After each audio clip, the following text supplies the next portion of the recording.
할렐루야. 9월 새벽기도 11조 셋째 날 기도의 자리에 나오신 모든 분들이 먼저 하나님의 나라와 의를 구하심으로 모든 것을 여러분 삶에 더해주시는 하나님의 은혜를 깊이 경험하게 되기를 주님의 이름으로 축복합니다. 오늘 살펴볼 열왕기상 3장은 연결고리 역할을 하는 중요한 장입니다. 앞선 1장, 2장 그것은 왕이 계승의 이야기라 하였지요. 그리고 이어질 4장부터 10장까지는 솔로몬이 얼마나 통치를 잘했고 솔로몬이 성공적으로 나라를 통치했는지를 그 업적이 길게 기술되고 있습니다. 그러니까 3장은 성공의 그 원인이 무엇인지를 밝혀주는, 한마디로 그렇게 성공할 수 있었던 것은 하나님의 은혜였다라는 것을 밝혀주고 있는 중요한 장입니다. 먼저 1절로 3절 말씀을 보게 되면 솔로몬이 외교적으로도 매우 성공적인 모습을 보여주고 있다라는 것을 알려주고 있는데요. 물론 그런 과정에서 문제가 없지는 않았습니다.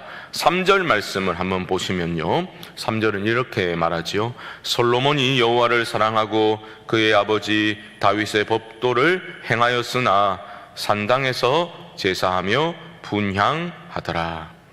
이 부정적인 뉘앙스가 여기 드러나고 있지요. 이 산당은 가나안 사람들이 이미 지어놓았던, 그러니까 신에게, 우상들에게 제사하던 그런 장소였습니다. 이스라엘 백성들이 가나안 땅에 들어와서 가나안 땅을 차지한 후에는 그 산당들을 없애지 않고 그 산당을 이용해서 여호와 하나님께 예배를 그 장소로 이용해서 예배를 드렸다라는 거죠. 이게 늘 이제 문제가 될 수 있는 그러한 것들이라는 겁니다. 그러니까 이스라엘 백성들이 이방신 제단이 즐비한 환경에서 그렇게 여호와 하나님께 예배를 드린다는 것은 자칫 우상 숭배에 빠질 수 있는 가능성이 있는 거죠. 또한 어떤 잘못된 이방 문화에 젖어들 가능성이 늘 있었던 겁니다. 그게 산당의 문제점이거든요. 물론 솔로몬 시대에만 이런 문제가 있었던 것은 아닙니다. 그 이전에도 사무엘 선지자의 경우도, 또 다른 선지자들의 경우도 산당을 출입했다라고 성경에 나오고 있거든요. 그럼에도 불구하고 오늘 본문에서 성경 기자는 산당에 대해서 부정적인 뉘앙스를 감추고 있지 않습니다. 물론 우리가 살펴보겠지만 이어지는 솔로몬이 기브온 산당에서 하나님께 정성껏 제사를 드렸고 하나님은 그 제사를, 그 예배를 기쁘게 받으셨습니다. 그럼에도 불구하고 솔로몬이 후에 성전을 건축한 후에도 여전히 산당이 사라지지 않았다라는 것은 우리가 잘 알고 있는 바이고, 또 역사가 증언하듯이 산당 제사들, 그것을 없애지 못함으로 인해 늘 이스라엘 백성들의 발목을 잡았을 뿐만 아니라 결국은 우상 숭배에 빠지게 되면서 나라가 망하게 되는 그러한 것들 이유 때문에 부정적인 그러한 뉘앙스로 말하고 있다, 그렇게 이해하시면 되겠습니다. 어쨌든 오늘 본문에서는 그러한 부정적인 것도 물론 감추고 있진 않지만 산당 제사의 문제점보다는 솔로몬의 성공에 강조점이 있음을 우리는 보게 됩니다. 거기에 무게를 두고 있는 거죠. 솔로몬은 기브온 산당에서 1천 번제를 드리게 됩니다. 여기서 1천 번제는 1000일 동안 제사를 드렸다라는 게 아닙니다. 1,000마리 번제를 그렇게 정성껏 1000마리의 제물을 바칠 정도로 온 정성과 힘을 다해서 하나님께 제사를 드렸다라는 뜻입니다. 그 제사를 기뻐 받으신 하나님이 솔로몬의 꿈에 나타나셔서 이렇게 물으십니다. 5절 하반절 말씀 한번 보시면요, 하나님이 이르시되 내가 네게 무엇을 줄꼬 너는 구하라. 내가 널 뭘 주면 좋겠냐, 한번 말해봐라, 구해봐라, 하나님이 말씀하십니다. 그러자 솔로몬이 뭐라고 답을 합니까? 큰 거 한 장이요, 이렇게 답을 하지 않았습니다. 그는 무엇보다 먼저 자신의 아버지인 다윗 왕과 함께 하시며 하나님께서 베풀어 주신 은혜에 대한 감사를 먼저 표현하고 있습니다. 6절 중반절 말씀 보시면요, 주께서 그에게 큰 은혜를 베푸셨고 주께서 또 그를 위하여 이 큰 은혜를 항상 주사 오늘과 같이 그의 자리에 앉을 아들을 그에게 주셨나이다. 큰 은혜를 베풀어 주셨습니다.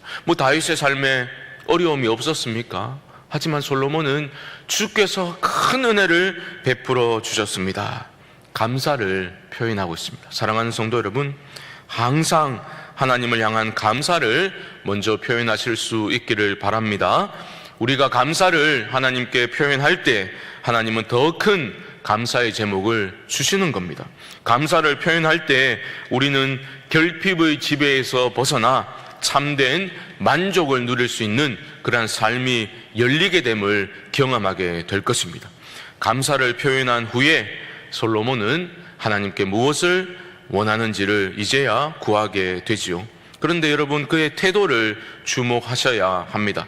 그는 하나님 앞에서 자신을 겸손히 낮추고 있습니다.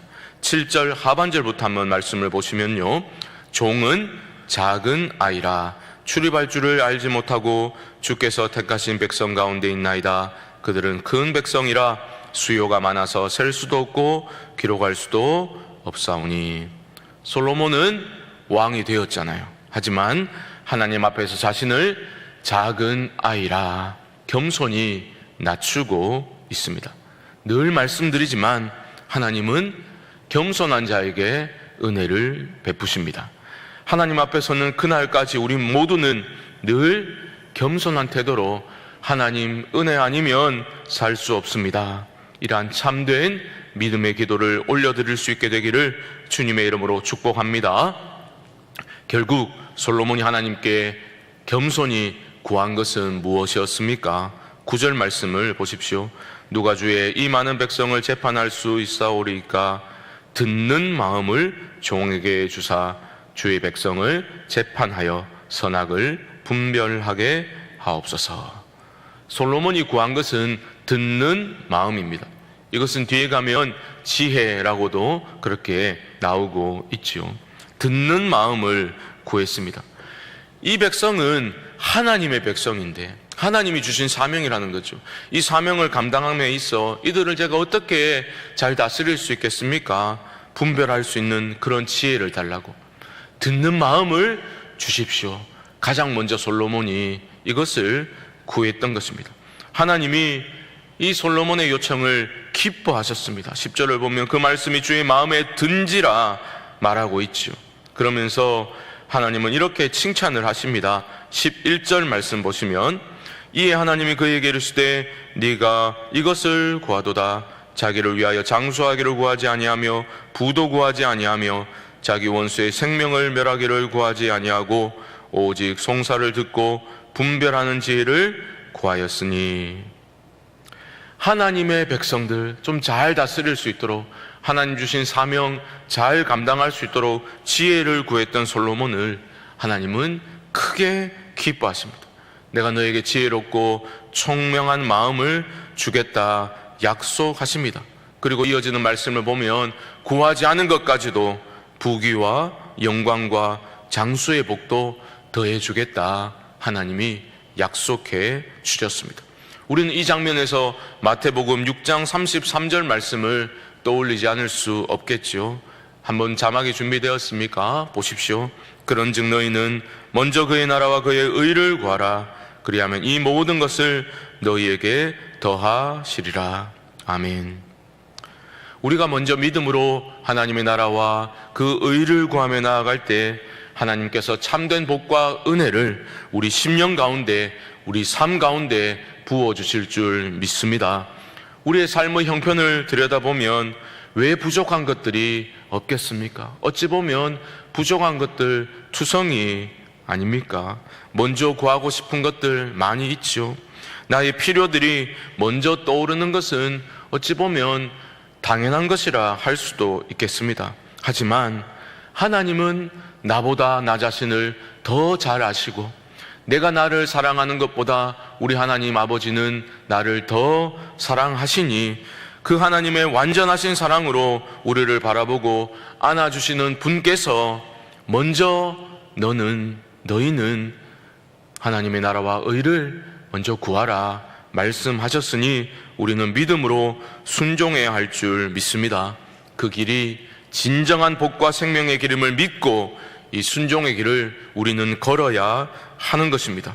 이 길을 걸음에 있어 우리에게 필요한 것은 다시 강조하지만 겸손한 태도, 가난한 심령입니다.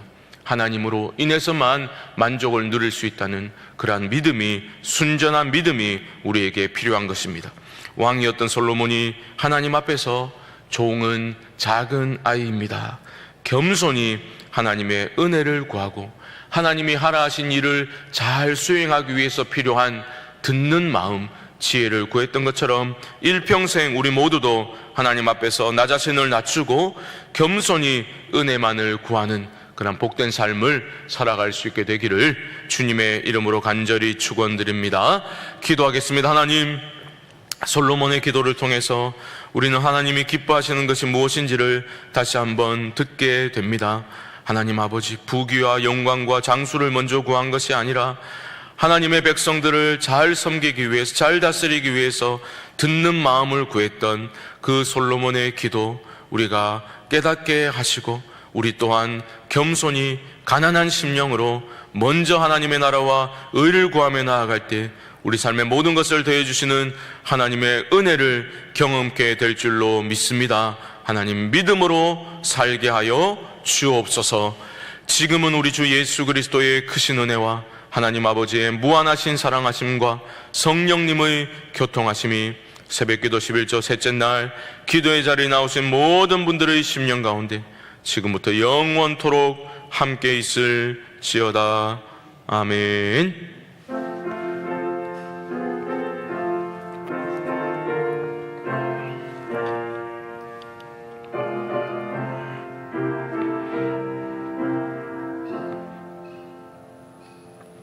우리 합심으로 한번 기도하면 좋겠습니다. 말씀을 기억하며 기도하실 때 하나님, 항상 감사를 표현하는 삶을 살게 하여 주옵소서. 또한 겸손히 하나님의 은혜만을 구하는 믿음의 삶을 살게 하여 주옵소서. 나의 필요보다 먼저 하나님의 나라와 의를 구하며 나아갈 수 있는 순전한 믿음을 우리 가운데 회복시켜 주옵소서. 내일은 복된 주일입니다. 하나님, 우리 모든 성광의 성도들이 준비된 마음과 태도로 그렇게 예배 자리에 나올 수 있도록 은혜를 사모하는 간절한 심령으로 나올 수 있도록 도와주시옵소서. 예배 때 하나님의 강력한 임재가 있게 하여 주옵시고, 주 안에서 서로를 사랑하며 섬기는 복된 하루, 참된 기쁨이 충만한 주일이 될 수 있도록 도와주시고, 모든 섬기는 이들의 마음에 성령의 충만함을 허락하여 주사 기쁨으로 감당케 하여 주시옵소서. 이외에도 개인적인 기도의 제목들을 가지고 우리 주님의 이름을 한번 부르고 기도하겠습니다. 주여, 하나님 아버지 감사합니다. 기도의 자리에 불러주시고 오늘 솔로몬의 모습을 통하여 하나님 기뻐하시는 것이 무엇인지를 보게 됩니다. 하나님, 겸손히 날마다 주 앞에 엎드리기를 원합니다. 하나님, 상한 심령과 가난한 심령과 겸손한 마음으로 주 앞에 엎드려 종은 작은 아이라 그렇게 하나님 앞에 겸손히 하나님의 은혜만을 구하였던 솔로몬처럼 하나님 아버지, 우리 또한 살아가면서 여러 가지 필요들이 있고 여러 가지 하나님 아버지 우리 삶에 어려움이 있지만 먼저 감사를 표현하고 하나님 앞에 엎드려 겸손히 은혜만을 먼저 구할 수 있게 하시고 하나님의 나라와 의를 먼저 구하며 나아갈 때에 우리 삶 가운데 동행하여 주시고 붙들어 주시고 채워주시는 하나님의 은혜를 경험케 될 줄로 믿습니다. 하나님 아버지, 믿음으로 기도하게 하시고 믿음으로 행하게 하시고 믿음으로 순종케 하여 주시옵소서.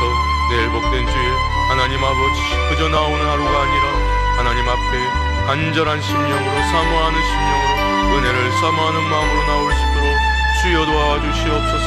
하나님 기뻐하신 예배, 공동체적 예배의 중요성을 알게 하여 주사 하나님 아버지 모든 순서마다 하나님의 크신 은혜로 우리 가운데 함께 하여 주시고 하나님의 거룩하신 연종 가운데 하나님의 임재를 경험하는 복된 예배가 되게 하여 주시옵소서.